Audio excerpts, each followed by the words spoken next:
ہو، engineering ہو، I T ہو، science ہو، ٹیکنالوجی ہو، اگر اس علم کا رشتہ اللہ سے کٹ گیا تو وہ علم انسانوں کے لیے بہت ہی نقصان دہ ہوگا۔ آپ دیکھ رہے ہیں بہت سے لوگ میڈیکل کی ڈگری حاصل کر کے انسانی نعشوں کا سودا کرتے ہیں، مردوں کے اوپر تجربات کرتے ہیں اور ان سے پیسہ بناتے ہیں۔ یہ اس لیے ہے کہ اس علم کا، اس میڈیکل ایجوکیشن کا رشتہ اللہ سے کاٹ دیا گیا۔ تو یاد رکھیے گا کہ علم کے سارے راستے آپ کے لیے کھلے ہیں، اور فقہ نے لکھا ہے، امام غزالی نے لکھا ہے کہ ڈاکٹر بنانا تو واجب ہے۔ تو اس طریقے سے علم کے جتنے نفع بخش دائرے ہیں ان سب میں ہمارے افراد ہونے چاہیے۔ مجھے خوشی ہوئی کہ آپ کے اس علاقے میں بہت ہی اعلیٰ تعلیم یافتہ، ہائیلی ایجوکیٹڈ اور انٹلیکچوئل لوگ ہیں۔ یہ تصویر ملک کے ہر حصے میں ہونی چاہیے۔ اللہ کے رسول صلی اللہ علیہ وسلم نے بدر کے موقع پر جو قیدی اپنا فدیہ نہیں دے سکتے تھے ان کے لیے کہا کہ تم ہمارے 10 لوگوں کو لکھنا پڑھنا سکھا دو، ہم تمہیں آزاد کر دیں گے۔ سوال یہ ہے کہ مکہ کے مشرکین اور وہ ڈس بلیورز کیا صحابہ کو قرآن سکھانے کے لیے اپوائنٹ کیے گئے تھے؟ کیا وہ احادیث رسول اور سیرت نبوی سکھانے کے لیے اپوائنٹ کیے گئے تھے؟ نہیں، بلکہ وہ اس زمانے کا جو ماڈرن ایجوکیشن تھا، جس کو رائٹنگ اور ریڈنگ اسکل کہتے ہیں، وہ سکھانے کے لیے متعین کیے گئے تھے۔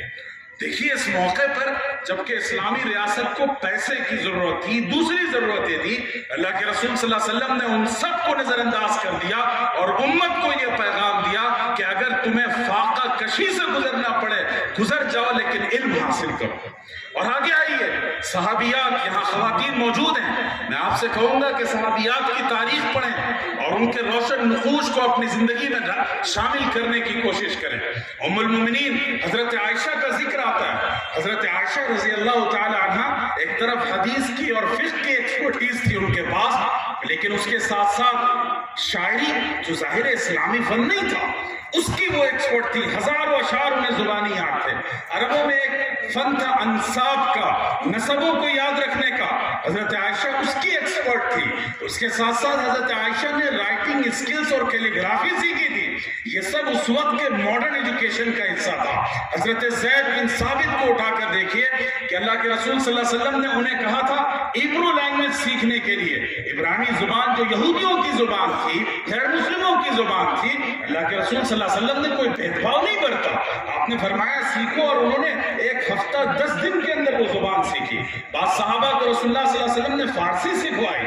اور آگے بڑھیے، حضرت ام المومنین حضرت خدیجہ رضی اللہ تعالی عنہ جو ملٹی نیشنل بزنس کی اونر تھی، وہ تجارت کرتی تھی، ملکوں کے درمیان ان کی تجارت تھی، اور اسلام کے لیے جو سب سے پہلا ڈونیشن دیا گیا وہ ام المومنین حضرت خدیجہ کے ذریعے دیا گیا۔ آگے آئیے، حضرت رفیدہ الاسلمیہ، یہ انصاری خاتون ہیں، صحابیہ ہیں۔ اللہ تعالیٰ نے ان کو بے پناہ صلاحیتوں سے نوازا تھا، اور کہا جاتا ہے کہ اسلامی تاریخ کی بلکہ ہیومن ہسٹری کی سب سے پہلی لیڈی سرجن حضرت رفیدہ الاسلمیہ تھی، جن کے لیے غزوہ خندق میں رسول اللہ صلی اللہ علیہ وسلم نے emergency medical camp Masjid Nabawi کے اندر لگایا تھا، اور بہت سے صحابہ کا علاج اور ان کی سرجری حضرت رفیدہ نے کی۔ حضرت نصیبہ کو یاد کر لیجئے، حضرت نصیبہ گھوڑ سوار تھی، مختلف غزوات میں رسول اللہ صلی اللہ علیہ وسلم کے ساتھ شریک رہی، بعض غزووں میں ان کے ساتھ وارڈیئرز میں سے تھی، انہیں 12 تیر کے نشان لگے۔ ایسے زندہ نقوش ہیں۔ تو دیکھیے ماڈرن ایجوکیشن کے جتنے جائز دائرے ہیں ان سب میں لڑکوں کو، لڑکیوں کو پڑھنا چاہیے، اور ہمیں اپنے ایجوکیشن سسٹم کو مضبوط کرنا چاہیے۔ یہاں جناب قیصر صاحب اور مختلف تعلیم یافتہ لوگ اور قائدین بیٹھے ہیں۔ میں آپ سے ایک شکایت کرنا چاہوں گا، میں نے آج صبح دریافت کیا کہ آپ کے علاقے میں گرلز کے لیے سپریٹ ایجوکیشن سسٹم ہے یا نہیں؟ پتہ چلا ابھی تک ایسا نظام نہیں ہے۔ اللہ نے آپ کو تعلیم سے نوازا، پیسے سے نوازا، دولت سے نوازا، اقتدار عطا کیا، اس کے باوجود اگر ہم یہ ذمہ داریاں اور رسپانسبلٹی ادا نہ کریں میں سمجھتا ہوں اللہ کے پاس جواب دہ ہوں گے. میں مبارکباد دیتا ہوں سہرسہ اور اس پورے علاقے کے لوگوں کو.